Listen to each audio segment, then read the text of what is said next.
So, isang katanungan na naman po ang ating sasagutin ngayon. Ang katanungan ay ganito. Ano ang epekto sa capacity kapag nagparallel at nag-series tayo ng mga battery? Ano ang epekto nito sa voltage, charge capacity o ampere hours, at energy capacity o watt hours?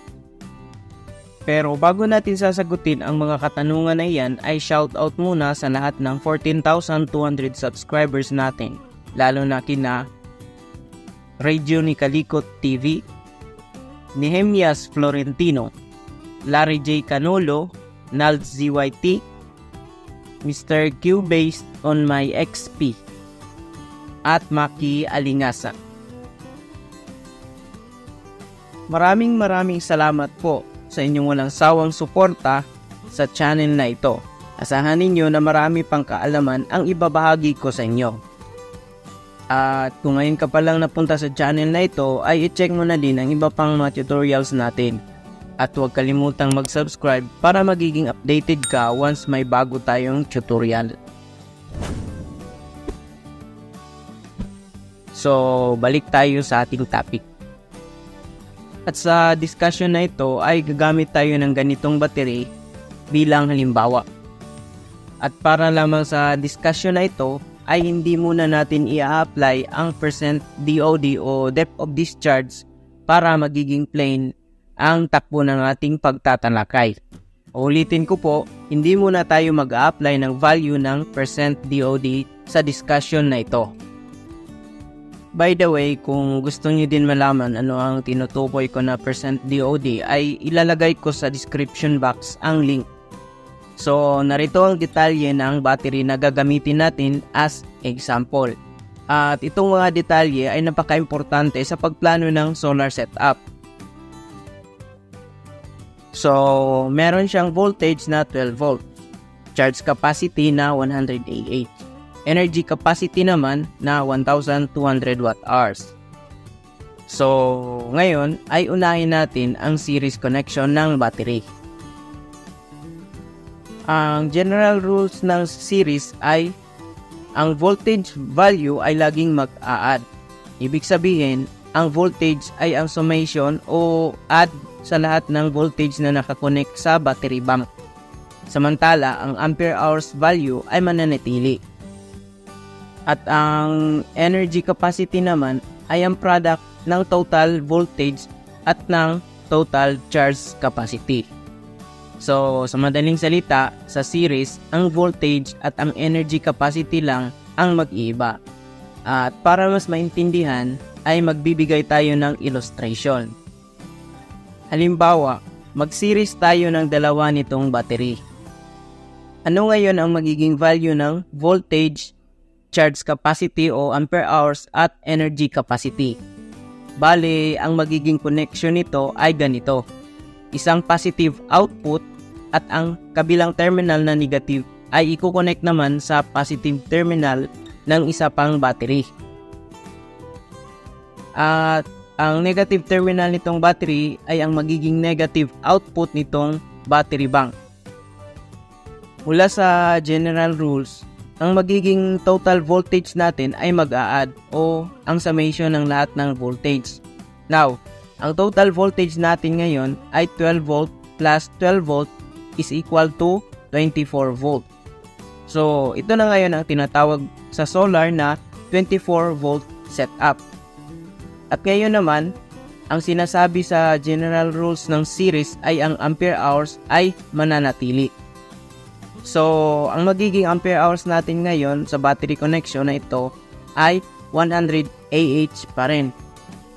Ano naman ngayon ang value ng ating total energy capacity o watt hours? Sinasabi sa general rules na ang energy capacity ay ang product ng total voltage at total ampere hours. So, ang magiging total energy ng battery bank na ito ay 24 volt times 100 Ah. At ang total energy capacity nitong battery ay 2,400 watt-hours. Ngayon, isa pang halimbawa, 4 namang battery ang nakaseries. sa total voltage ay ganito pa rin. 12 volt plus 12 volt plus 12 volt plus 12 volt. So, ang total voltage ay 48 volt. At ito naman ngayon ang tinatawag na solar setup na may 48 volt battery. At dahil sinasabi sa general rules na kung series ang connection, mananatili ang value ng ampere hours. Kaya ang magiging ampere hours natin ngayon sa battery connection na ito ay 100 Ah pa rin. At ano naman ngayon ang value ng ating total energy capacity o watt hours? Base uli sa general rules, ang energy capacity ay ang product ng total voltage at total ampere hours. So, ang magiging total energy ng battery bank na ito ay 48 volt times 100 Ah. At ang total energy capacity nitong battery ay 4,800 watt hours. Baka naitanong mo, dahil puro 100 Ah lang ang ating ginawang halimbawa. Hanggang 100 Ah lang ba ang pwede kung 100 Ah ang gagamiting battery? So yan ang malalaman natin sa susunod na part nitong video. So, punta naman tayo sa parallel connection. Ang general rules ng parallel naman ay sa voltage value, kung kanina sa series ay mag-add, ngayon sa parallel naman, baliktad sila ng epekto. Ang voltage value ngayon ay mananatili. Samantala, ang ampere hours value ay mag-a-add. At ang energy capacity naman ay ang product pa rin ng total voltage at ng total charge capacity o ampere hours. Ibig sabihin nito, ang energy capacity ay laging multiplication ng voltage at ampere hours, mapa-series man ang battery o mapa-parallel man yan. At sa parallel, ang ampere hours lamang at ang energy capacity lamang ang mag-iiba. So, halimbawa, magparallel tayo ng dalawang battery. Ang connection ng parallel ay napakadali lang. Ang positive ng isang battery ay dapat connected sa positive ng isa. At ang negative ay sa negative naman ng isa. Ngayon, ano ang value ng voltage natin sa ganitong connection? Base sa general rules ng parallel, ang voltage ay mananatili. So, ibig sabihin ay 12 volt pa rin. So, ang dalawang 12 volt battery, kapag pinag-parallel, ang total voltage ay 12 volt pa rin. Ngayon, how about sa ampere hours? Base pa din sa general rules for parallel, ang total ampere hours ay ang summation o add ng lahat ng nakaparallel na battery. Kaya ang magiging total ampere hours ay 100 Ah plus 100 Ah is equal to 200 Ah. So, nadoble na ang ampere hours ng ating battery bank. Ngayon, ay ang total energy capacity naman. Sinabi sa rules kanina na ang total energy ay ang product pa din ng total voltage at total ampere hours. Kaya, 12 volt times 200 Ah is equal to 2,400 watt hour.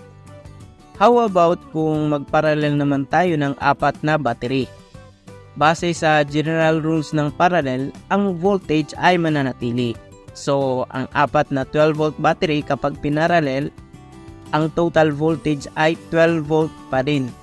Ngayon, ano ang total ampere hours? Base pa din sa general rules for parallel, ang total ampere hours ay ang summation o add ng lahat ng nakaparallel na battery. Kaya ang magiging total ampere hours ay 100 Ah plus 100 Ah plus 100 Ah plus 100 Ah is equal to 400 Ah. So, times 4 na ang ampere hours ng ating battery bank. Ngayon, ay ang total energy capacity naman. Sinabi uli sa rules na ang total energy ay ang product pa rin ng total voltage at total ampere hours. Kaya, 12 volt times 400 Ah is equal to 4,800 watt hours. Ngayon ay collect natin ang mga na-solve natin kanina at kumpara natin ng mabilis lang. Unahin natin sa dalawang battery. Sa series, ang dalawang battery ay may total values na 24 volt, 100 ampere hours at 2,400 watt hours. Samantalang sa parallel, ang dalawang battery ay may total values na 12 volt, 200 ampere hours at 2,400 watt hours. Parehong result ng watt hours. At dito naman sa apat na battery.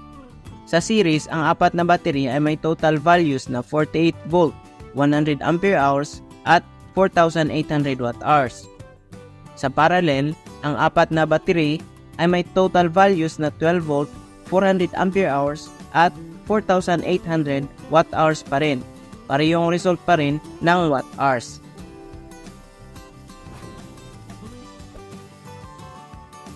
So, sa next video natin ay didiscuss naman natin ang series parallel na connection na madidiscuss din doon kung paano mag-series parallel ng 3 to 650 cells hanggang makaabot sa gusto mong voltage at ampere hours ang ibibuild mong lithium battery.